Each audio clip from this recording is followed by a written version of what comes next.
السلام علیکم ورحمۃ اللہ وبرکاتہ۔ محترم احباب و اخوات، گولڈن ٹاک چینل میں آپ سب کا خیر مقدم کرتے ہیں، خوش آمدید کہتے ہیں اور امید کرتے ہیں کہ آپ سب خیر و عافیت سے ہوں گے۔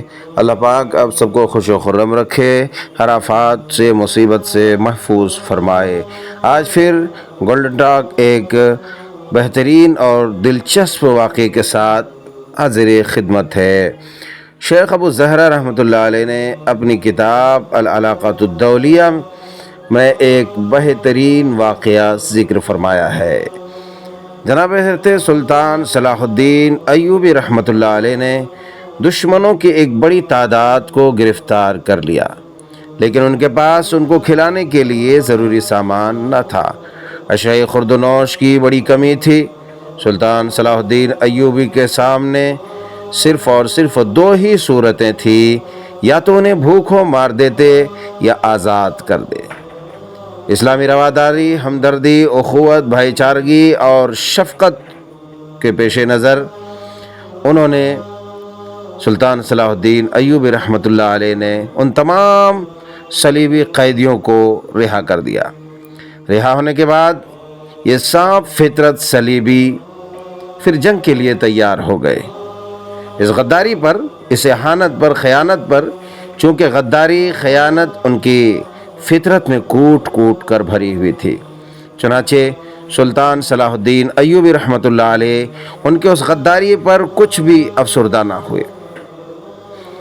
آپ نے مقابلہ کر کے ان تمام غداروں کو جنگ کی حالت میں قتل کر دیا، لیکن اس کے برعکس جب انگریز سپہ سالار، صلیبی سپہ سالار کے سامنے کچھ مسلمان فوجیوں نے اس شرط پر ہتھیار ڈال دیے کہ انہیں قتل نہیں کیا جائے گا، جان کی امان دی جائے، تو انگریز قائد نے انہیں گرفتار کرنے کے بعد فوراً سب کو قتل کروا دیا۔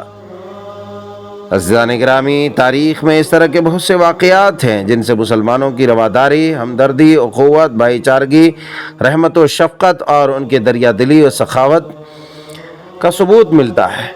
ان کے اور ساتھ ہی ان کے مخالفین کی غداری و بدعہدی، بددیانتی ثابت ہوتی ہے، لیکن ان تمام کے باوجود تاریخ اسلامیہ کے جرنیلوں نے، عمراء اور سلاطین نے بڑی دریا دلی اور سخاوت کے ساتھ کام لیا۔ بہرحال ہم فی الحال صرف یہ بتانا چاہتے ہیں کہ اسلام کی نظر میں انسانی جان اور انسانی معاشرے کی کتنی بڑی اہمیت ہے۔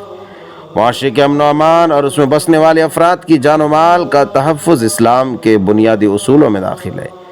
لہٰذا جو لوگ اسلام کا نقطۂ نظر جاننا چاہتے ہیں، انہیں قرآن و حدیث اور اسلامی تاریخ کا نیوٹرل ہو کر کے غیر جانبدارانہ مطالعہ کرنا چاہیے، نہ کہ اسلام کو کوسنا چاہیے۔ آج کے چند جو ہے بد اخلاق قسم کے نامور مسلمان، جن کے پاس نہ دین ہے، نہ ایمان ہے، نہ علم ہے، نہ شریعت ہے، ان کو دیکھ کر کے اسلام کو نشانہ تنقید بنائے، بجائے اس کے انہیں قرآن و حدیث کی طرف اور تاریخ اسلامیہ کی طرف رجوع کرنا چاہیے۔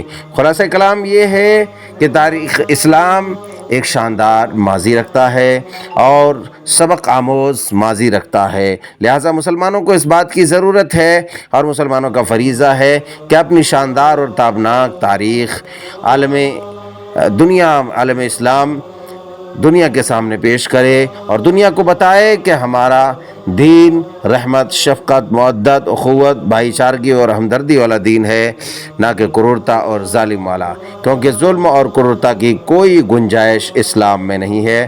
آئیے احباب و اخوات، میں آخر میں دعا کرتا ہوں کہ پروردگار عالم عز و جل ہم سب کو امن و امان عطا فرمائے اور اسلام اور مسلمانوں کو عزت عطا فرمائے۔